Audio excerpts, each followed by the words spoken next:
23/5/2025 வெள்ளிக்கிழமையில ஏகாதசி திதி வருது. மகாலட்சுமி தாயாருக்கு உரிய வெள்ளிக்கிழமையில ஏகாதசி வருவது ரொம்பவே சிறப்பு வாய்ந்த நாள்.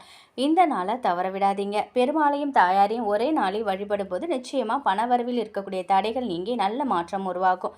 இந்த வழிபாட்டை வெள்ளிக்கிழமை அன்னைக்கு ராகுகாலம் யமகண்டம் இல்லாத நேரமாக பார்த்து செஞ்சுக்கோங்க. இந்த வழிபாடு செய்வதற்கு உங்கள் வீட்டு பூஜை அறையில் பெருமாள் படம் இல்லைனா சிலைக்கு சந்தனத்தால் சின்னதாக பொட்டு வைக்கணும். அதன் மேலே கொஞ்சம் பச்சை கற்பூரத்தை வைக்கணும். இது ரெண்டும் ரொம்பவே முக்கியமானது. இதை தவிர்க்காமல் செய்யுங்க. அதுக்கப்புறம் பெருமாளுக்கு உகந்த இந்த மந்திரத்தை சொல்லுங்கள்.